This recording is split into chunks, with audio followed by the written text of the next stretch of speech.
Hey boss, just popping in. I just want to tell you that I'm gonna take the next week off, and me and some of the boys, we planning on going camping.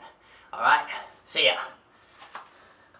Oh, and that work that you wanted me to finish off by tomorrow night, no can do, no can do. You know what I mean? The game's on. I gotta watch it. You know what I mean? But I mean, it's about 80% done. So maybe if you or maybe you get Lisa or one of your assistants to finish it off. You know what I mean? That would really work out great for you.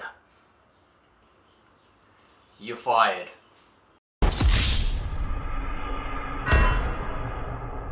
Have you guys noticed that depending on who we are around, we'll actually change the way that we ask for favors? Around our friends, we'll ask it however the head it is that we actually want. Around maybe like our work boss or a teacher or a very hot girl, for example, we are very careful about what it is that we actually say. What we're actually performing here is referred to as mitigated speech.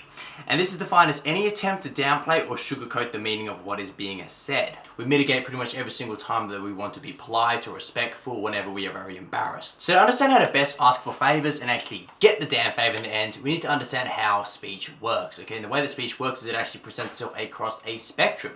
And this spectrum here for most to least mitigation is seen as 1. Command, do X right now. This is the most direct with a zero mitigation because you're literally telling someone what to do. 2. Team obligation statement. We need to try doing X. Big difference from the first here is the use of we, making it a less direct method of getting a point across. 3. Team suggestion. Why don't we try doing X? This is now a question which is much weaker than a statement. 4. Query. Do you think doing X might help in this situation? This one is quite interesting here. Here the speaker is acknowledging that the other person has the power and makes the final decision in this matter. 5. Preference. Perhaps we should consider maybe doing X instead of Y. Here this is very weak. 6. Hint. Man, X sure does look like a good idea right now. This is the most mitigated statement of all and is the easiest to refuse. When talking to an authoritative figure, we don't want to ask for a favor the same way we would talk to our friends and use a command and say something like, "Hey, you idiot! Get it done by Monday or I'll hit ya." Because that would not work out very well at all. And the chances are our boss would hate us afterwards and would most likely fire us or something really bad would happen, right? Instead, what we want to do is ask for a favor and be a lot more softer and use a hint, which goes a lot more like, "Hi there sir, just got done with this work that you wanted me to be finished with over the weekend. Don't worry if it's too much trouble, you know what I mean, but if you could look at it, that would be absolutely amazing. You know what I mean? But again, if you're too busy, please do not worry about it at all. Okay, thank you so much, sir."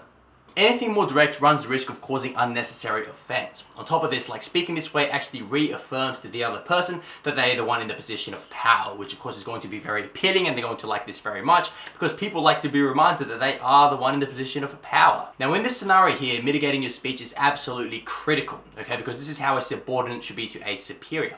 But there are certain social situations in life where it is of a massive detriment. And this usually presents itself in the case of emergencies. I always recall moments in the past, when I've been out drinking with someone, we've been at a club or whatever, and we've both gotten drunk or whatever, right? And the other person wants to drive home, and I've tried to convince them not to drive home, you know what I mean? But it just usually never works. Now looking back in retrospect, I realized that the reason for this is because what I was using were hints. I would say stuff like, it might be dangerous to drive home, it might not be safe to drive home.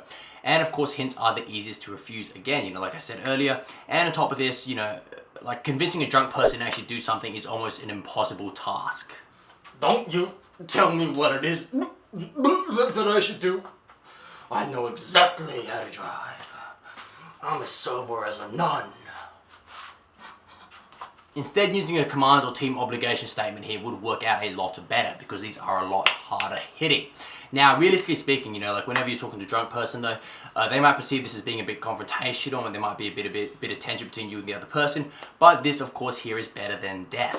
Whenever you're speaking to someone that is quote unquote the same power level as you, just as someone maybe you just met or someone you've just been introduced to, or maybe like, a schoolmate or a workmate or whatever, using team obligation statements and team suggestions are of a massive benefit. And this is because the key word in both of these things is the word we. And what we pretty much states is that you and the other person are a team, that you and the other person ultimately working towards a goal together, and that you and the other person on a same power level. You know what I mean? This is going to be very appealing to many people because it pretty much just says like, you and the other person are friends and you and the other person are going to, do stuff together. And I guess at the end of the day, all we really want to do is sort of have a relationship with someone else, because we are social creatures. Thank you so much, guys, for watching this video. If you enjoyed it, please don't hesitate to give it a massive, massive, massive thumbs up. Just go ahead and give it a massive thumbs up. That's a command right there, so you guys have to do it. And please comment down below as well what you guys think about this whole concept of mitigated speech. I personally think it's a very interesting thing. If you're watching up to this point in time as well, guys, make sure you hit that subscribe button. In the meantime, peace.